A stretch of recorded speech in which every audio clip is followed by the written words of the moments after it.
নমস্কার। নমস্কার। মেজাজি আড্ডার আরেকটি এপিসোডে আপনাদের সকলকে স্বাগত জানাই। আজকে কিন্তু আমরা আমাদের গৃহকোণ থেকে বলছি না। আজকে আমরা বেরিয়ে এসেছি একটা ছোট্ট করে শাশুড়ি বৌমার যে লাঞ্চ আউট থাকে আমাদের মাঝে মাঝে, সেরকম একটা লাঞ্চ আউটে বেরিয়েছিলাম।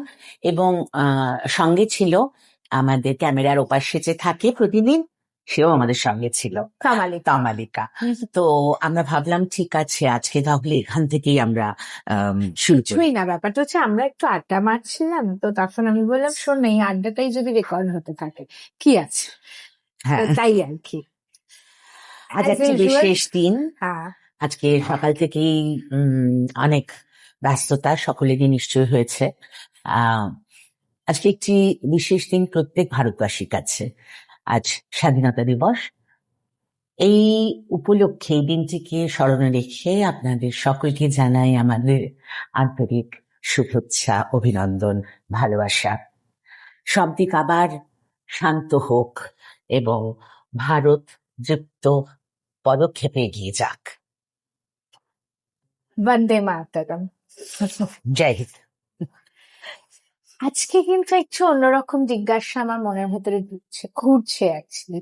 বেরোনোর সময় দুজনে ঠিক করেছি যে আজকে অনেকদিন শাড়ি পরি না, তো আজকে শাড়ি পরেই দুজনে ডেটে যাবো আর কি, শাশুড়ি বৌমা ডেটে যাবো। তো তখনই আমার রেডি হতে হতে যেটা আমার মাথায় ঘুরছিল যে উর্মিলা ভৌমিক মানে কিন্তু আমরা মানে একটা বাইরে একটা জগৎ আছে, তাদের কাছে পরিচিতি কিন্তু শুধু ডান্সার বা দূরদর্শনের ঘোষিকা হিসেবে নয়, কিন্তু তার ফ্যাশন স্টাইল রিলেটেড প্রচুর জিজ্ঞাসা অনেকে যে কি করে তুমি পারো এরকম ভাবে ক্যারি করতে। তো সেই সব নিয়ে আমার একটু প্রশ্ন ঘুরছে আর কি মাথায়। তো আজকে তোমাকে ওই হিসেবে আর কি আমরা শুরু করি।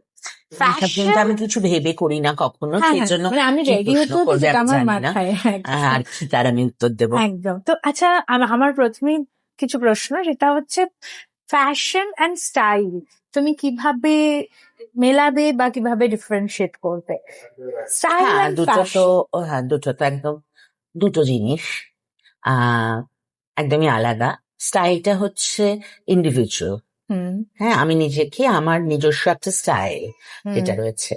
আর ফ্যাশন হচ্ছে সময়ের সাথে চলে, যেটা একটা সময়ের এক একটা জেনারেশন যদি আমরা ধরি বোঝাতে আরো সুবিধা লাগবে, যে একটা জেনারেশনে এটা ফ্যাশন ছিল, আবার with the change of generation অন্যরকম ফ্যাশন এসে গেছে। It keeps on changing, but style না, স্টাইল হচ্ছে নিজস্ব এবং individualistic in approach in everything. তোমার কোথা থেকে ফ্যাশনের সাথে স্টাইল কখনো মিলতে পারে, আবার কখনো মিলতে নাও পারে। ওকে, আচ্ছা, এবার তুমি আমায় বলো যে তোমার ছোট থেকেই কি তুমি এরকম, না কোন দিন বা কোন সময় তোমার ঠিক ওই যে আমি করলো? বললাম যে আমি যে খুব মানে ওটা না আমার সহজাত আর কি। আমার এক্ষেত্রে একটা জিনিস হঠাৎ মনে পড়লো যে আমাদের যে দিদানি দিবা যেরকম আমরা তাকেও বলি, সেও কিন্তু তাই, মানে মামের মা আর কি, আমার দিদি শাশুড়ি মা, সেও কিন্তু তার এখন 93 ইয়ার্স। তো সেও কিন্তু মানে এখন এখনো শাড়ি এবং গয়নার প্রতি তার যা মাথায় রাখতে পারে চোখ, না, হ্যাঁ কিন্তু সব ভুলে যায়, কিন্তু শাড়ি এবং গয়নাতে ভীষণ সে পার্টিকুলার। তো কোথাও গিয়ে কি দিদানি সেটার একটা ইনফ্লুয়েন্স নিশ্চয়ই রয়েছে। এবং মা ওয়াজ ভেরি স্টাইলিস্ট। মার সময় মানে যদি পুরোনো অ্যালবাম আমরা ঘাঁটি, সেই সময় মা যেরকম ভাবে ম্যাচ করে বা কন্ট্রাস্টে যেরকম শাড়ির সাথে যে ব্লাউজ পরতো, সেই সময় কিন্তু ওটা একেবারেই মানে অবাক করা ছিল। আমি এটা কিছু ছবিতে দেখেছি। মা তখন তো সিঁদুরের টিপটাই ছিল, মা একটা বড় সিঁদুরের টিপ করতেন। এবং মানে আমি কিছু কিছু ক্ষেত্রে গয়নারও তোমার দেখেছি যে নিজস্ব ডিজাইন করে যে গয়না আর কি, ওইটা তো ভীষণ ভাবে, ওটা আমার ভীষণ ভাবে মাঠ থেকেই বোধহয় এসেছে আর কি। মানে আমি কিন্তু গয়না, মানে ওর বিয়ের গয়নাও সব আমি একে একে গয়না করেছি।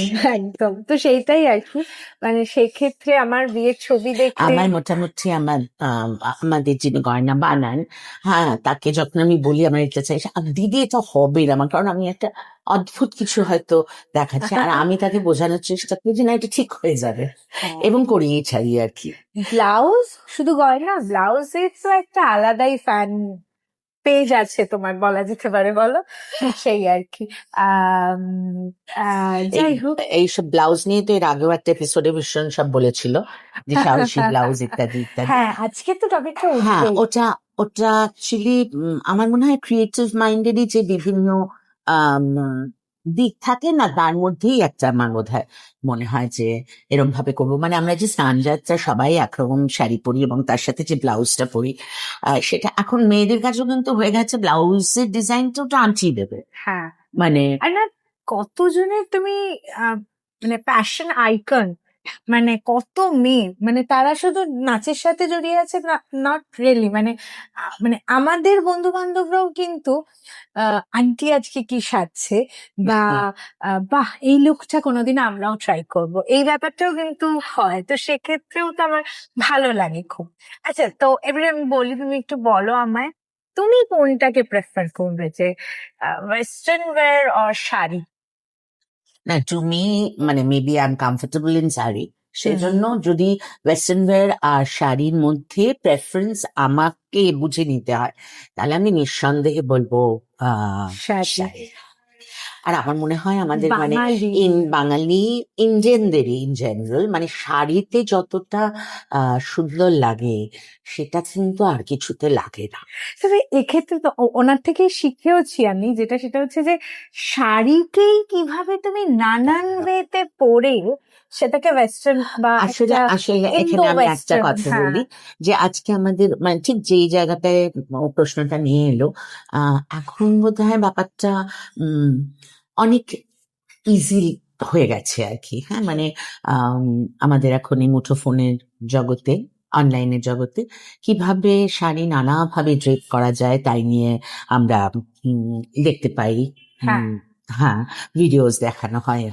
কিন্তু আমার নিজের মানে আজকে আমার যা বয়স, তার মধ্যিখান থেকে, মানে যখন থেকে আমি শাড়ি পরতে শুরু করি, মধ্যিখানও না, তারও আগে থেকে আমি কিন্তু নানা রকম ভাবে চেষ্টা করে করে নানাভাবে শাড়ি পরতাম। আর কেউ না বুঝতে পারতো না যে আরে এটা কি, তখন ওরকম চল ছিল না একেবারে, আর সবাই কিভাবে পরেছি। এবং আমার এখনো মনে আছে, স্কুলে কেউ শাড়ি পরে গেলে সেই শাড়িটা সেই স্কুলে এসে আমার থেকেই পরতো। মানে তখন কায়দা করে শাড়ির ব্যাপার নয়, বাট ঠিকঠাক করে শাড়ি পরিয়ে দেওয়া, সেটা উর্মিলা করে দেবে। তো আমার এই যে নানা রকম ভাবে শাড়ি পরাটা, এটা আমার কাছে একটা একদম কি বলবো, একটা নেশার মতো ছিল। হ্যাঁ, সেটা আমারও একটা ছোটবেলাকার স্মৃতি আছে, মানে আমার খেলাই ছিল, জানো তো, এরকম মানে হ্যাঁ, ও খুব, আমি কিন্তু ওকেও যখন থেকে খেয়াল করেছি, মানে যখন থেকে এই শাড়ি নিয়ে ওকেও আমি দেখেছি, ও কিন্তু নানা রকম মানে আমার আশপাশে যারা ছিল তারা কিন্তু তখন অত মানে শাড়ি কিভাবে পরা যেতে পারে নানা রকম ভাবে, সেটা নিয়ে অতটা, আমি যেরকম বলতাম সেরকম চটপট পরে ফেললো। আমরা সেই মজা করে যে আমরা ফ্যাশন শো করতাম, আমরা অ্যানুয়াল শোতে ফ্যাশন শো করেছিলাম প্রায় 12-14 জন মিলে আর কি। তো সেখানে কিরকম ডিফারেন্ট স্টাইলের শাড়ি, উড়িষ্যার শাড়ি ছিল, সেখানে একবার করেছিলাম মামের কাঁথা স্টিচের শাড়ি, সেখানে আমরা 22 জন নেমেছিলাম এবং 22টা কাঁথা স্টিচ। আমরা আপনারা অঙ্কটা মিলিয়ে নিন কটা কাঁথা স্টিচ এই মুহূর্তে ওনার আছে, সেটার অঙ্কটা বাড়ছে, ঠিক আছে। আজকেও একটা তুমি পরেও আছো, একটা পরেও আছি, এক্সক্লুসিভ। হ্যাঁ, আজকেই একটা অর্ডারও গেল। তো যাই হোক, তো সেরকম একবার করেছিলাম, দুবার করেছিলাম আমরা কাঁথা স্টিচে। আর দুবারের কথা আমি এটা মানে একদম পার্টিকুলারলি বলবো, কোনো শাড়ি কিন্তু রিপিট হয়নি। ফার্স্ট টাইম একবার করেছিলাম, সেকেন্ড বছরও আবার অন্য কাঁথার লট বেরোলো, এন্ড দেন আমরা করেছিলাম একটা বুটিক থেকে। এখানে আমি একটু বলে রাখি, আমি কিন্তু শাড়ি মানিয়া, এবং আমি এখন নিজেকে ভীষণভাবে সংযত করার চেষ্টায় আছি। মানে কিছু মানুষ বলবেন সংযম, আপনি কি সংযম দেখাচ্ছেন, ভুলভাল কথা বলছে। কিন্তু বাড়ির লোকের কাছে আমি প্রতিদিন বলছি যে আমি কিন্তু নিজেকে সংযত করছি, আমি আর সেরকম ভাবে শাড়ি কিনছি না। অফকোর্স কিন্তু কমিয়েছি, এটা বলতে হবে। হ্যাঁ, নো ডাউট, সেটা বলো। নো ডাউট কমিয়েছে। কমিয়েছে। এবং কিন্তু আমার মাঝে মাঝে একটা স্প্রি হয়। এই তো কিছুদিন আগে বলছি, জানিস তো আমার খুব শাড়ি কিনতে ইচ্ছা করছে। আমি বললাম চলো, নিচে একটা ঘর আছে, আমি বললাম চলো আমি তোমাকে আলমারিটা খুলে দিচ্ছি, আমি তুমি দেখতে পাবে যে তোমার কটা এখনো নতুন শাড়ি আছে, তাহলে দেখবে আর তোমার ইচ্ছা করবে না। না, এখন আমি এইভাবে আটকাই, বুঝতে পেরেছেন? কিন্তু কিন্তু কিছু এখন না আবার exclusive, হ্যাঁ। ওকেও এরকম লুকিয়ে, আগে আমার হাজবেন্ড বলতো কটা শাড়ি স্মাগলড হলো। হ্যাঁ, তো কিছুদিন পরে তো আর মানে ছেলেরাও তো খেয়াল তো রাখতে পারে না যে কখন শাড়ি কিনে ফেলছি আর কি। হ্যাঁ। কিন্তু বৌমা আসার পরে তো ওরও তো সারি সারি বাতিক। বা আমার মা একটা ব্যাগ হাতে নিয়ে ঢুকে ওটা কি, হ্যাঁ, অন্য কিছু খেয়াল করছে না। এদের কাছে স্মাগল করাটা অনেক সময় Difficult. সম্ভব হয় না আর কি। হ্যাঁ, তো যাই হোক, তো আমিও ছোটবেলায় এরকম আমার খেলাই ছিল হচ্ছে মায়ের শাড়ি বিভিন্ন রকম ভাবে পরবো আর ওইভাবেই খেলবো। তো সেই জন্য আমিও ভীষণ শাড়ি ভক্ত। মানে আমি এনি টাইম এনি অকেশনে যদি আমায় বলে যে একটা শাড়ি পরে আসতে হবে, আমার কোনো ভয় লাগে না, এবং আমি খুব হ্যাপিলি এবং খুব মানে মজা করে আর কি শাড়ি পরে যেতে পছন্দ করি। সেদিক থেকে আমি খুব ব্লেসড যে এরকম একটা শাশুড়ি মা পেয়েছি। হ্যাঁ, আমি ঠিক হ্যাঁ, ওই কথাটা বলার আলমারি আগে খুলে যা শাড়ি মনে হচ্ছে এটা কবে পরবো, এটা কিন্তু কবে পরবো। এখানে আমি আরেকটা কথা বলে রাখি, নিজের শাড়িগুলো কিন্তু পরে না। আচ্ছা বলুন, একটা নতুন বউয়ের শাড়ি তো আমি পরে ঘুরতে পারি, খালি বলবে তুমি আমার শাড়িগুলো পরো। হ্যাঁ, মানে ওর বিয়ের শাড়িগুলো নাকি আমি পরবো, আর ও আমার যত আগের সে এখনো কিন্তু একটা আমারই শাড়ি পরে আছে। হ্যাঁ, তো ঠিক আছে, এটা আমার কাছে একটা আলাদা আনন্দ। শাড়িগুলো অন্তত পরা বেরোচ্ছে কিছু হচ্ছে, কিছু শাড়ি আছে যেগুলো পরা আমি বের হচ্ছে। করে আমি বলি এটা তোমার মনে আছে, ও মা ভুলেই গেছিলাম, হ্যাঁ, এরকম ব্যাপার। এরকম তখন আমারও খুব মজা লাগে। আর আগে তো মামে আমার থেকেও রোগা ছিল, তো যার জন্য ওই সুন্দর সুন্দর ব্লাউজ গুলো আহ এখন আমার গায়ে মোটামুটি ফিট হয়ে যায়। তো সেই জন্য ওটাতেও একটা প্লাস পয়েন্ট। হ্যাঁ, বিরাট বিরাট। হ্যাঁ, মানে আমার একটা দিকে সকলেই বলতো তো যে আহ এত শাড়ি কেনো, এত শাড়ি কেনো। আর এবারে ধরুন মানে কাজের ক্ষেত্রটা এমন, ক্লাস করিয়ে বা রিহার্সাল করে বেরোচ্ছি, তাড়াহুড়ো করে কি একটা পরে বেরিয়ে চলে গেলাম। মানে শাড়িটা সবসময় গলানো হয় না আর কি, যখন খুব ব্যস্ততার মধ্যে থাকি। তো তখন ভীষণ ভাবে বাড়ির লোকেরা বলতো যে তো শাড়ি তো পরতে দেখি না, অথচ শাড়ি কিনেই যাচ্ছ। এখন আমার একটা মানে এটা বেশ সেফ একটা উত্তর হয়েছে। আচ্ছা আর ও তুমি, খুব ভালোবেসে পড়ে, হ্যাঁ, সেটা একটা ব্যাপার। আচ্ছা তুমি এবার আমায় একটু বলো যে এই যে ফ্যাশন, এই যে আমরা শাড়ি নিয়ে এটাই বলছি, যখন আমরা সাজি শাড়ি তো সবসময় ফ্যাশন, না, শাড়ি কোনোদিন যাবে না। যখন আমি যখন রেডি হচ্ছি বা ফ্যাশন যখন আমার মাথায় আসছে, আমি যখন কোথাও যাচ্ছি বা আমার যখন মাথায় একটা আসছে যে ফ্যাশনকে মেনটেন করে আমাকে পড়তে হবে, সেটা তোমার কি মনে হয়? তো সেটা কি শুধু সুন্দর দেখানোর জন্যই পড়তে ফ্যাশনকে আমার মাথায় রাখতে হবে?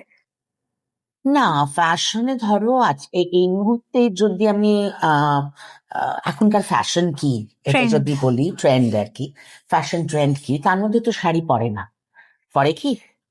পড়ে না। আমার মনে হয় কিছু ক্ষেত্রে না, ফ্যাশন যদি বলি, একটা হ্যাঁ, সময়কে ধরে ট্রেন্ড, যদি আমি ফ্যাশন ট্রেন্ড ট্রেন্ড। বলি, তাহলে কিন্তু এখন শাড়িটা ফ্যাশন ট্রেন্ডে পড়ে না। এইবারে আমি তো শাড়িই পরবো, হয়তো একটা সেরকম পার্টিতে যাচ্ছি বা বিয়ে বাড়িতে কোনো একটা যাচ্ছি, তো সেখানে আমার মাথায় কি থাকবে যে আমি শাড়িই পরবো, কিন্তু সেটা এমন ভাবে পরবো যে লোকে ঘুরে তাকাবে। আহা, হ্যাঁ, তো সেটা মাথায় রেখে তখন সেরকম দুজন ভাবে একটা, রেডি হচ্ছে মানে তুমি ওইভাবে রেডি হও? না না, ইনস্ট্যান্টেনিয়াসলি আমার যে সময় যেরকম মনে হয় আর কি। হ্যাঁ, মানে অনেক জায়গায় মানে হয়েছে, প্ল্যানিং। না প্ল্যানিং আমার, আর যা প্ল্যান করি আলটিমেটলি করতে গেলে দেখি সব উল্টো চলছে। তো হ্যাঁ, সেই জন্য আমি মানে খুব একটা প্ল্যানিং এ যাই সেটা না। আমি আমার প্রত্যক্ষদর্শী। ইনস্ট্যান্টেনিয়াস এতেই আমি বেটার। হ্যাঁ, একদম। রাদের কোন শাড়িটা পরবো সেটাও অনেক সময় ঠিক থাকে না। আচ্ছা, তুমি তুমি যদি একটা বুটিকে যাও, সেখানে কোনো ডিজাইনার কিছু দেখছো নাকি পার্সোনাল কিছু স্টাইল, কোনটাকে তুমি প্রেফার করবে? মানে ডিজাইনার কিছু যেটা রেডি একদম, না তুমি কিছু পার্সোনাল কাস্টমাইজ করবো, কাস্টমাইজ করে, কাস্টমাইজ করি কোনটা এখন। তুমি বেশি? না, বুটিকে এনিথিং মানে হ্যাঁ, এখন তো সবই বুটে, হ্যাঁ, বুটিকে মানে আমাকে যদি শাড়ি কিরম আমার পছন্দ যদি কেউ জিজ্ঞাসা করেন, তাহলে আমি নিঃসন্দেহেই বলবো যে আমার ট্র্যাডিশনাল মানে যেগুলো pure sari, pure Kanjivaram, authentic. Authentic যেগুলো, সেটাই। তবে তার মানেই তো সেগুলোর যা দাম আর কি, সবসময় যে মানে আমি তো 10-12 টাকা করে শাড়ি কিনি, তো সে না, তবে সেক্ষেত্রে আমার প্রশ্নটা ওটা না, আমার প্রশ্নটা তো তুমি বুটিকে যখন না, যাচ্ছি তখন আমার হচ্ছে তোমাকে তো আমি দেখেছি যে হুম। শাড়ি কেটে তুমি নানান হ্যাঁ, রকমের হ্যাঁ, জিনিসপত্র ওটা বানাচ্ছ। ওটা কিন্তু একেবারে আমার নিজের হ্যাঁ, ইন্ডিভিজুয়াল। সেটাই আমি হ্যাঁ, বলছি। যে আমি কিভাবে কি করব, আম, সেটা করে পুরো আমি মানে কাট আউট ফেলে হয়তো 3 রকম মেটেরিয়াল নিলাম, নিয়ে সেটাকে কোনটা কোন জায়গায় আসবে, কোনটা কিভাবে যাবে, আম, সেটা আমাদের মেয়েদের, আমরা যখন একসাথে 30 জনের ধরনের শাড়ি একরকম বানাচ্ছি, সেখানেও কিন্তু সেটা কাজ করে। হ্যাঁ, মানে আমাদের আমি স্নান পুরো- যাত্রায় মানে মামে আমরা যারা গুরু বোনরা আর কি, মানে মামের যারা নাড়া বাঁধা, তো তারা মানে তাদের একটা বিশাল বড় পাওয়া হয়। বছরে সারা বছর গুরুর থেকে তো নানান কিছু পাই, কিন্তু পার্টিকুলারলি স্নান যাত্রায় আমরা একটা স্পেশাল হ্যাঁ, শাড়ি সেটাও এবং চেষ্টা ব্লাউজ করি যে পাই। একটা যদি মানে আমার ক্রিয়েশনে হ্যাঁ, একটা of course. শাড়ি হয় আর কি। এবারে আমাদের মেন লক্ষ্য ছিল একটু গামছা আর আমাদের বাংলার টান। গামছাটা দিয়ে ওই সবাই একরকম করে, যদিও গামছা শাড়ি এখন তো ইনভোগ, তো তো যাই হোক, সেটা তার মধ্যে আমার কিছু নিজস্ব ক্রিয়েশন দিয়ে সেটা করেছিলাম। এবারে ওইটা একদম আলাদা, এটা তুই যেটা জিজ্ঞেস করলি সেটাতে হ্যাঁ। কিন্তু আমি নানা রকম মেটেরিয়াল নিয়ে একটা কাস্টমাইজ করে শাড়ি করলাম, এবং আমার যারা এই কাজটা করতে সাহায্য করেন তাদেরকে আমি বুঝিয়ে দিলাম। ওইটা তো একদম আলাদা, এবং তার সাথে একটা ব্লাউজ এরকম একেবারে হাটকে কিছু বানালাম, সেটা ঠিক আছে। আর বুটিকে গিয়ে যখনই আমি কোনো শাড়ি দেখতে চাই, তাদের কি স্পেশালিটি সেটা ফার্স্ট দেখি, এবং আমি বলি কি হাটকে শাড়ি। এবার এই হাটকে করতে করতে এখন কিন্তু আমার আর হাটকে শাড়ি কিছু পাচ্ছি না, মানে সব রকম শাড়ি কেনা হয়ে গেছে। না, তো একটা সময় মামের একটা বুটিকও ছিল আর কি, সেটা এখনো এখনো আছে, আছে, হ্যাঁ। এখনো আছে। তো মিলিউ আর কি, তো মিলিউ আমাদের খুব না, প্রিয় একটা হ্যাঁ, বুটিক। তো এবারে মামে তার সাথে একদম মানে অতপ্রত ভাবে আর কি যুক্ত ছিলাম। যুক্ত ছিলে, হ্যাঁ, এবং ওখানে ডিজাইনার ব্লাউজ ডিজাইন, পেতাম আমরা, শাড়ি পেতাম, এখনো পাওয়া যায়, এখনো পাওয়া যায়। But একদম। মামে অফিসিয়ালি এখন আর যুক্ত নয়, কিন্তু মনে প্রাণে সবকিছু। হ্যাঁ, মনে প্রাণ নেই, মিলিউ নামটাই তো আমার দেওয়া, সেই জন্য ওর থেকে আমি সরবো কি করে। হ্যাঁ, তো মিলি আর ইউ, তার মধ্যে ইউ এখন একটু দূর থেকে দেখছে, আর মিলিজ কিন্তু মিলিউ অলওয়েজ ইউকে ছাড়া ইনকমপ্লিট। তো সেই মিলিউরও একবার আমরা ফ্যাশন শোতে আমরা মিলিউর মানে ডিজাইনার উড়িষ্যার শাড়ি আর কি, উড়িষ্যার শাড়ি পরে আমরা ফ্যাশন শো করেছিলাম। আমার এখনো মনে আছে, আমি একটা অ্যাঙ্কর করতে গেছিলাম ওড়িশা ফেস্টিভ্যালে, তো ওখানে গুরু অরুণা মোহন্তি এসেছিলেন, তো উনি দেখে ওটা আমাদের মিলিউর ডিজাইন করাই ছিল আর কি। আমাদের হ্যান্ডলুম আর ওড়িশা হ্যান্ডলুম এই দুটোকে মার্জ করে করেছিলাম। উনি আমাকে অন্য যা কথা বলে আমাকে আগে বললো, তুমি আমায় বলো শাড়িটা কি, মানে এটা তো আমি বুঝতে পারছি, this is the Chitrapuri, and the other part what have you done with the sari, and it has come out so well. তো সেদিনকে সেটাও একটা বিরাট পাওয়া লেগেছিল অ্যাকচুয়ালি, যেমন আমার অ্যানাউন্সমেন্টের প্রশংসা করেছিলেন, তার সঙ্গে শাড়িটা যে উনি মন দিয়ে দেখেছিলেন, that was great.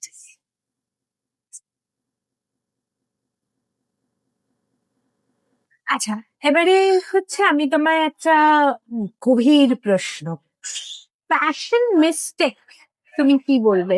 Fashion mistake বা সেটা কি? মানে ফ্যাশনের মিসইউজ যদি বলি, তুমি কি তোমার ওকে মাথায় ওকে এরকম ওকে মানে আমি যদি আমার মতন করে মতন বলি তাই করে, তো? অবশ্যই। হ্যাঁ না, সবার মানে মতামত তো আলাদা হবে। হ্যাঁ, মানে ফ্যাশন একটা চলছে, মানে ট্রেন্ড একটা চলছে, এবং সেটা পড়তে গিয়ে কেউ অতি কিছু করে ফেললো আর কি। আহ সেটাই কিন্তু মিস্টেক আর কি। কারণ আলটিমেটলি তো মানুষ সমাজবদ্ধ জীব, তাকে ট্রেন্ড যেমন ফলো করতে হয়, আবার অনেক সময় সেটার বেশি প্রয়োগ বা বেশি আধুনিকতা বা বেশি প্রকটতা, সেটা কিন্তু অনেক সময় আম, দৃষ্টিটাকে নষ্ট করে দেয় আর কি, মানে দৃষ্টি কটু হয়ে ওঠে। সুতরাং ফ্যাশনে চলতে গিয়ে আমি এমন কিছু করলাম যেটা আমার সঙ্গে যাচ্ছে না, আমার টোটাল পার্সোনালিটি, আমার স্টাইল, নিজস্ব যেটা আমি স্টাইল নিজে আমি ক্যারি নিজে করতে ক্যারি পারছি। করতে পারছি না। হ্যাঁ, হ্যাঁ, তো কিন্তু I am going by the trend, by the fashion. সেটা অনেক সময় তোমার কাছে। মিস্টেক হয়। Yes yes. হ্যাঁ, মানে আহ, তুমি বলতে চাইছো যে মানে যেটা তুমি মানে একদম ফ্রিলি তুমি ক্যারি করতে পারছো, এটা একদম। আমিও সবসময় শিখেছি ছোটবেলা থেকে, এবং মাও বলতেন। এখন মামিকে দেখে আমি সবসময়, মামি আমার একটা ফ্যাশন আইকন যাকে বলা হয়। তো সেক্ষেত্রে আমি সবসময় এটাই মনে করি যে আমি যেটা পরছি আমি ক্যারি করতে পারছি কিনা। আমি যদি একটা হেভি জুয়েলারি পরি, আহ আমাকে যদি আমার নিজের যদি আয়নার সামনে দাঁড়িয়ে মনে হয় যে না আমি এটা পারছি না ক্যারি করতে, তাহলে কিন্তু সেটা আমার মুখে ভাসে, তাই না? মানে সেটা পুরোটা, মনটাই তো আমাদের সব, মনটায় যেটা আর সেই ক্যারি চলছে। করা ব্যাপারটাই কিন্তু হ্যাঁ, it's the most important thing. আর অলওয়েজ আমি বলি যে যারা একটু হাঁটতে চাও ট্রাই করতে তো অসুবিধা নেই, তখন আর বেশি আয়নার দিকে তাকাবে না। তখন একটুখানি ক্যারি করে নেবে, তারপর যদি মনে হয় যে না আজকে জমলো না ব্যাপারটা, দেন ওকে, নেক্সট দিন অন্য কিছু করবো, কি আছে, তাই না? তোমার কি মনে হয়? হ্যাঁ একদম। কিন্তু ড্রেস ক্যারি করা, আমরা কথায় যেটা বলি ড্রেস ক্যারি করা, দ্যাট ইজ ভেরি ইম্পর্টেন্ট। খুব important। আমি নিজে কিন্তু এটা আমার সঙ্গে যায় না, সেই জিনিসটা আমি পরবো না। তুমি কোনো স্পেসিফিক কালার এসব সেগুলো তো আছে, ফেভারিট বলো তো কালার একটু। যেমন থাকে, ফেভারিট না, তুমি বলতে চাইছো যে এরকম কোন আছে যে কালারটা অলওয়েজ হিট? আমার মাথায় একটা আছে, এক্ষুনি তুমি আমাকে একটু বড় বড় চোখ করবে, কিন্তু আমি জানি তুমিও ওটা স্বীকার করবে, সেটা হচ্ছে হোয়াইট। আমি ভীষণ সাদা পাগল, এবং সেটা অনেকেই জানে। যেখানে আমি একটু বললি সাদা পাওয়া, আমিও খুব সাদা হ্যাঁ, ছিলাম, এটা ঠিক বলার যতদিন চেষ্টা আমি স্লিম ছিলাম। জানো, সাদাতে মোটা লাগে, যা অল সেড এন্ড ডান। আমার একটা অদ্ভুত হয়, এবারে যারা ব্রাইট কালার দেখলাম কিন্তু তারপরে যে সাদাটা দেখলাম, আমার মনে হলো অটোমেটিক্যালি সাদা সাদাটা তো দেখেছো। এরকম ভাবে লাইট। একদম, একদম। আমি ভীষণ সাদা পাগল। তো এখন আমার আলমারিতে আমার শাশুড়ি মা আর আমার হাজবেন্ড ওয়ার্ন করেছে, হাজবেন্ড কোনো কিছুতে ওর যায় আসে না কি কিনছি কি কিনছি না, কিন্তু লাস্ট কয়েকদিন ধরেই আমার দেখছে যে আমি শুধু সাদা লাল পাড়, অফ হোয়াইট লাল পাড়, সাদা কালো, সাদা একটু হ্যান্ডলুম, সব সাদা সাদা সাদা। আমার হাজবেন্ড বলেছে আর যদি সাদা শাড়ি দেখেছি, কিনেছি, দেখাইনি, এনাকে তো না দেখিয়ে পারি না, আবার সাদা, এরকম ব্যাপার আর কি।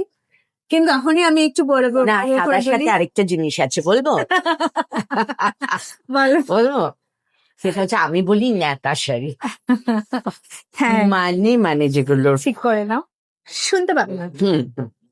হ্যাঁ, যেগুলো মানে এটা এখনকার একদম ট্রেন্ড, মানে ন্যাতা শাড়ি। কিন্তু আমি বলবো, আমি ওনার আলমারি, পুরোনো আলমারি ঘেটে দেখেছি আমি যে কত ওনার কথায় ন্যাতা শাড়ি আমি পেয়েছি, আর আমি একটা একটা করে বের করে দেখাই এটা কি, এটাও তো ন্যাতাই, কিন্তু এই ন্যাতা শাড়িটা কিন্তু মানে কোটান কোট আমার দেওয়া নাম আর কি, সবাই কিন্তু রেগে যাবেন ওরকম কেউ শুনলে। রাখবে না, এটা তো আমাদের কথা, আমাদের শেয়ার, রাগার কি আছে? কাউকে ছোট করছি না এখানে, কিছুই না, মানে এখন যে সফট যে কটন গুলো সেগুলো আর কি একটু পরলে আর কি গায়ের সাথে আরাম লেগে লাগে, থাকে, আরাম লাগে। তো সেইগুলোই আর কি, সেগুলোতে একটু আমার বেশি চোখ, তো সেটাই মামে বলার চেষ্টা হ্যাঁ, করি যে অনেক সব কিছু দেখে একটা নিয়ে আসবে ওইরকম একটা ল্যাপচানো শাড়ি। কেন এতগুলো শাড়ি তো ছিল, হ্যাঁ, সেগুলো আমি দেখলি এখন, না? আমরা দুজন এখন এরকম মাইন্ড, মানে এতে আছি যে মামেকে আমি সব লাল রানী, এই মামে এটা তোমাকে খুব ভালো লাগবে, মামে বলছে এটা কি আমার পড়ার বয়স? আমি বললাম আমি বললাম তোমার আবার বয়স, মানে এটা তো এগুলো ওদের, হ্যাঁ এইসব বাজে কথা। আর আমি হচ্ছে অফ হোয়াইট, ব্ল্যাক কে কখনো চোখ ফেরানো যায়? ব্ল্যাক আমি পড়তে চাই, আমি যত মোটা হচ্ছি তত আমি ব্ল্যাক পড়তে চাইছি। রেড, আহা, হ্যাঁ। একটা ওই যে একটা অদ্ভুত রেড, আমি বোঝাতে পারছি কিনা জানি না, যাই হোক। তো এই কালার আমার আরেকটা খুব, হ্যাঁ আমার আরেকটাও মানে ইয়েলো বলতে যাচ্ছিলাম, আরেকটাও খুব প্রিয় কালার হচ্ছে পিঙ্ক। মনে হয় যে পছন্দ করি না, কিন্তু আমার বিয়ের মেইন শাড়ি গিয়ে আমি দোকানে গিয়ে আমি ওটা দেখেই হা হয়ে গেছিলাম। কোনোদিনও ভাবিনি কি কালারের কিনবো বেনারসি, বাট যখন আমি আমার সাথেই গেছিলেন এবং গিয়ে আমরা দুজনই ওটাতে চোখ পড়ার পর আর অনেক কালার দেখেছি। আমার খুব পিঙ্ক পছন্দ, সুতরাং হ্যাঁ। আমার জন্য ওটা খুব ইজি ছিল, কিন্তু ও তো পিঙ্ক ভালোবাসতো না। ভালোবাসি না বলবো না, বাট পিঙ্কটা হয়তো ফিফথ অপশন, সিক্সথ অপশন এরকম। কিন্তু ডেতে ওটা পরে কিন্তু একদম নাক লাগিয়ে দিয়েছিল। ভীষণ সুন্দর শাড়িটা, ভীষণ সুন্দর শাড়ি। পিঙ্ক শাড়ি আমার অনেক কম, কিন্তু যে কটা আছে বেস্ট এই বলতে পারি আর কি। তুমি বলো, এবার কি বলবো, কিছু বলো, আমি তো প্রশ্ন করছি। হ্যাঁ সেই জন্যই তো আমি তো ডিপেন্ডেন্ট হয়ে বসে রয়েছি। ওকে ওকে, তোমার কোনটা তোমার, মানে তুমি প্রাধান্য কোনটাকে দেবে, নিজস্ব স্টাইলকে নাকি you will go with the fashion trend, given you a choice? নিজস্ব স্টাইল অলওয়েজ, অলওয়েজ। মানে আমার মনে হয় যে আমি ফ্যাশন ট্রেন্ডকে ফলো রেখে আমি আমার স্টাইল বানাবো, এবং আমি আমার স্টাইলে যতটা কমফোর্টেবল হব আর কোনো কিছুতে হব না। তো অলওয়েজ আমি আমার স্টাইলকে ফলো করবো। আর তোমার কোনটা বেশি ভালো লাগে, মানে ড্রেসেস না শাড়ি? শাড়ি পাগল, কিন্তু কিছু ক্ষেত্রে ড্রেসও পরি, বাট আমার সবকিছুতেই একটু ছোঁয়া হয়ে যায় আর কি, একটু ইন্ডিয়ান, একটু এথনিক ছোঁয়া হয়ে যায়। বাট আমি ওয়েস্টার্ন ওয়্যারও পরি, কিন্তু ম্যাক্সিমাম টাইম মানে আমি কোনো পাবে গেলেও আমি শাড়ি পরে যেতেই পছন্দ করবো, এইরকম হচ্ছে আমি। এবারে এখন তো হ্যাঁ হ্যাঁ, পরে ভালো ক্যারি করে, হ্যাঁ, মানে যে কোনো ড্রেসেই, শাড়িতে তো বটেই, যে কোনো হ্যাঁ। ড্রেসেও খুব ভালো নিজেকে ক্যারি। কিছু এমন ড্রেস আছে আমার সন্দেহ হয় আমি আদৌ ক্যারি করতে পারবো কিনা, সেটা কিন্তু একজনকে এসে দেখাই, সেটা যতই সাহসী ড্রেস হোক বা যাই হোক, মামা এটা কি আমাকে ভাল লাগছে, আমি কি এটার উপর একটা কিছু পরে নেব, সরি, তখন মামে বলবে না, একদম না, ঠিক আছে, স্মার্টলি ক্যারি করো। ওইটাই আমার একটু জোর হয়ে যায়, and then আমি হ্যাঁ একদম, আমি নিজেও এটা বিশ্বাস করি যে কনফিডেন্টলি যদি আমরা কিছু ক্যারি করি, সেটার জন্য আলাদা কিছু আর ভাবতে হবে না। তবে হ্যাঁ, তার সাথে চেহারাটা একটু ঠিকঠাক থাকা, এবং আমার মাথায় একটা প্রশ্ন এসছে চেহারা নিয়ে, সেটা হচ্ছে এই যে আমি কাউকে ছোট করছি না, আগেই বলছি, বা আমি সাইজ নিয়েও কথা বলছি না, বাট আমার একটাই জিনিস মনে হয় যে তোমার কি মনে হয় মামে, যে চেহারাটা কি ম্যাটার করে, যে তুমি কি পড়ছো কি পড়ছো না? Exactly, এটা আমারও এটাই উত্তর ছিল।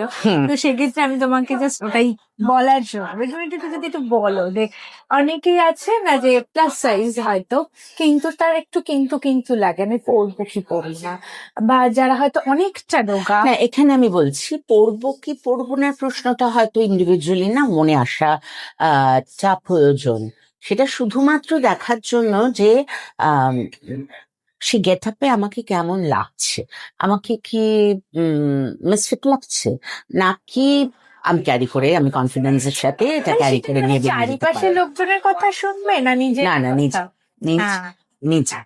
তাই আমি বলছি যে আশেপাশে লোকজন কি বলছে তার চিন্তা ভাবনা আলাদা, তুমি কোটটাতে কমফোর্টেবল সেটা হচ্ছে প্রথম ভীষণ ইম্পর্টেন্ট, মানে আমি সেটাই বললাম, এবং সেটা হলেই কিন্তু তোমার এই ক্যারেজটা অনেক ইজি হয়ে যাবে আর কি। মানে এরকম অনেককে দেখেছি, অনেক মেয়েরা রোগা, ভীষণ রোগা আর কি, কিন্তু শাড়িতে তাদের খুলছে না, কিন্তু অন্য ড্রেসে তাদের আর কি খুব ভাল লাগছে, মানে সুইট, মানে একদম সুন্দর করে ক্যারি করছে। আবার কিছু, তবে আমার নিজস্ব ধারণা কিন্তু যে মেয়েরা সবাই শাড়িতে খুব অনন্য লাগে, একদম এটা ঠিক, মানে সাইজ ম্যাটার করে না, এটা এখন ভীষণ মাথায় অনেকের আছে, ম্যাটার করে না, এনিথিং তুমি যেটা কনফিডেন্টলি ক্যারি করছো হ্যাঁ, তারপর এবার একটু গয়না নিয়ে আসি। গয়না অবশ্য প্রথমে বলেই দিয়েছে আর কি, ডিফারেন্ট ডিফারেন্ট গয়না তুমি নিজে নিজে ডিজাইন করে হ্যাঁ, করে হ্যাঁ। একে একে যে হ্যাঁ। করো।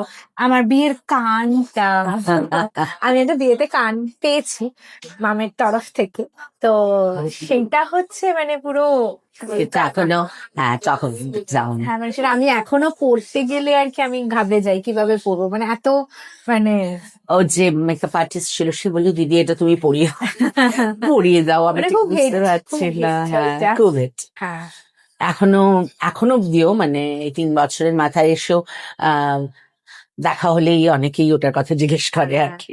তারপরে একবার সেই মামে একটা নাক ছাপি আর কি, বলো এই যে তুমি যে গয়নার দোকানে গিয়ে এটা হতে পারে না আন্টি, এটা হতে পারে না, এটা কিভাবে তুমি পরবে, মানে এমন কিছু আর কি, সেটা নাকে পরা যায় না, মানে আগে কেউ পরে না, গয়নার দোকান বলছে ওটা হয় না, উনি বলেছেন হবে, করে দাও হবে, এবং তারপরে করে যখন উনি দেখাচ্ছেন তখন বলছে ও এমনি এইভাবেও করা যায় আর কি, মানে এরকম আর কি। তো যাই হোক, তো এগুলো কেন তো আমি একটা ওই যে আমারও কানে তো অসংখ্য piercing। পিয়ার্সিং আছে, তো আমি একটার থেকে আরেকটার মাপ নিয়ে মানে 1 2 3 4 যে রয়েছে তার মধ্যে আমি সেকেন্ডটা আর থার্ডটা এই দুটো মাপ নিয়ে তার মধ্যে একটা ডিজাইন করে শুধু এক কানের ওরকম মানে এগুলো আমি আসলে আরো বলছি মানে মজা, এখনো আমার কাছে মজার কথা এটা। তার কারণ হচ্ছে তখন এরকম কেউ করতো না যে সময় আমি এগুলো করেছি, এখনো প্রয়োজনই কিন্তু এখন অনেকেই হয়তো করে। আরেকটা জিনিস জানেন তো, মানে আমরা বাড়িতে অলওয়েজ বলি মামিকে কিছু না কিছু দিয়ে ব্যস্ত রাখতে হবে, আদারওয়াইজ আমাদের বাড়ির যা সাজানো গোছানো ডেকোরেশন সবটাই মামি। ইভেন আমার ওই বাড়িও, বেহালার বাড়িও, দুই বাড়িতেই আর কি আমার কিন্তু সবটাই মামা আইডিয়ায় আর কি, কারণ মামা ভীষণ ভালো আর ভীষণ সুন্দর, খুব ইন্টারেস্ট নিয়ে আর কি ইন্টেরিয়ারেরও আর কি, মানে ওটাও আমার একটা ফেজ ছিল হ্যাঁ। ভীষণ। এবারে আমার হাজবেন্ডের কথায় এবং আমার কথায়, শোন আমাদের দুজনের কথা হচ্ছে, শোন মামেকে কিন্তু ব্যস্ত রাখতে হবে, নাহলে হঠাৎ মামে একদিন দেখবি একটা দেওয়াল ভেঙে কিছু একটা আবার করতে আরম্ভ করে দিচ্ছে, মানে এরকম করে আমাদের বাড়িতে দেখবেন নানান যে কেউ আসবে কিছুদিনের মধ্যে আবার একটা কাজ শুরু হচ্ছে, তো কিছু না কিছু চলছেই আর কি, এটা ভাঙা ওটা ভাঙা, এখানে একটু এটা চেঞ্জ হয়ে গেল, এখানে একটু রংটা চেঞ্জ হয়ে গেল, এটা হচ্ছে মামের টাইম। হ্যাঁ, ওটা আমার হ্যাঁ ফেভারিট পাস টাইম। সেজন্য আমরা খুব ভয় ভয় থাকি, আবার ভাঙছো, মানে এরকম ব্যাপার আর কি। হ্যাঁ এটাকে ভেঙে সরিয়ে দেবো, বুঝলি তো, সরিয়ে দিয়ে এটাতে এরম করে দেবো ওরম করে দেবো, আমরা তাকিয়ে থাকি। আর কিন্তু অ্যাকচুয়ালি আমাদের বাড়িটাও কিন্তু তাই হয়েছে, মানে বাড়িটা যদি কেউ 25 বছর আগে এসে থাকে সে কিন্তু 1 বছর আগে আমার এক বন্ধু এসছে, সে এখানে থাকে না, হায়দ্রাবাদে থাকে, আমাদের নাচের সূত্রেই বন্ধুত্ব, এবং সে যখন 1 বছর ও যখন আসে তখনই করে এভরি টাইম আবার চেঞ্জ হয়ে গেছে, এটা তো এরকম ছিল না। এরকম করে আর কি।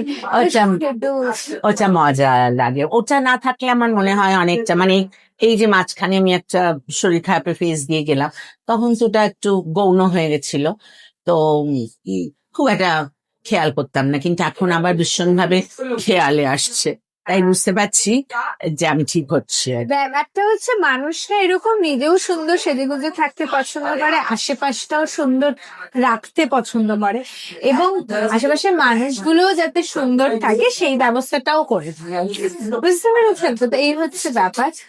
আমি হঠাৎ আমার এখন মনে হলো যে একদিন যদি আমি একটুখানি ওনার ওয়ার্ড্রবের ট্যুর করাতে পারি আপনাদের, হোয়াই নট, প্লিজ। কেন, কত সুন্দর সুন্দর শাড়ি আছে। আচ্ছা মানে এরকম হতেই পারে যে বিভিন্ন স্টেটে শাড়ি আছে কি, এটা একদিন আমরা বলতে পারি। আমি একটা কুইজ দেখাইতে হবে না, আছে সব। আচ্ছা ঠিক আছে, খাবো না, ইয়েস নো তো বলতেই পারছে। বেশ আপনি বল। ঠিক আছে দেখা যাক, আমি চুপি চুপি দেখিয়ে দেবো, একটা একটা করে আমি পড়বো আর আপনাদের দেখা। হ্যাঁ কেন বলুন তো, দেখাতে চাইছি না, ওয়ার্ড্রোবে আর ঘটছে না, এখন পুরো উঠছে বাইরে পড়ে যাচ্ছে, ওই অবস্থায় দেখানো যাবেই না। অন্তত এখন আমার শাড়ির 1/3 to 1/4 নাম্বার অফ শাড়ি সরাতে হবে আমার সারা বাড়ির আলমারিতে আর জায়গা হচ্ছে না।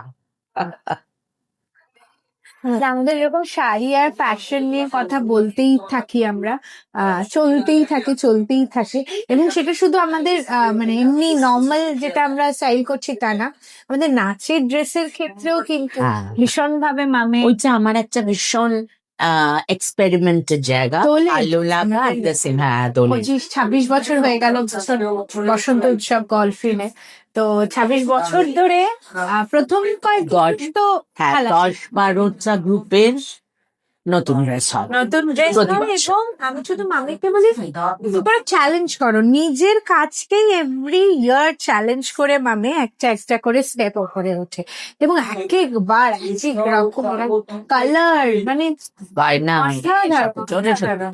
ওটা আমার কাছে একটা ইটস লাইক আ চ্যালেঞ্জ। ওটা শুধু বসন্ত উৎসব শুধু না, আমাদের কস্টিউমের ক্ষেত্রে, আমাদের স্টেজ পারফরমেন্স এর ক্ষেত্রে এভরি টাইম মামের ওইটা আমার কাছে ভীষণ শেখার একটা, যে কিভাবে তুমি ড্রেস শুনে মানে ওই চিন্তাটা আর কি। মানে এমনি জেনারেল লাইফের স্টাইল তো আমার স্টাইলিং আলাদা, মায়ের আলাদা, কিন্তু নাচের ক্ষেত্রে ওই শিক্ষাটা আমার জন্য খুব বড় আর কি। তুমি কিভাবে ভাবো যে এরম হতে পারে, একটু এরম এক্সপেরিমেন্ট হতে পারে, বাট কোনোটারই নিয়মটাকে না ভেঙে, সেটা অবশ্যই স্টেজে আমাদের জন্য কিছু তো নিয়মের মধ্যেই থাকতে হয়, তো সেটাকে ব্যালেন্স করে কিভাবে এগোনো যায়। ওটা তো রাখতেই হবে, ওটা তো আছে। ওটা আমার একটা খুব বড় ক্রিয়েশনের জায়গা আর কি, and I love doing that. চলো আমরা এটা শেষ করি, সো আর আজকের এপিসোডটাও আমরা শেষ করি। ইয়েস, আপনাদের যদি কোনো প্রশ্ন থাকে প্লিজ বলবেন। আজকের মতো আসছি।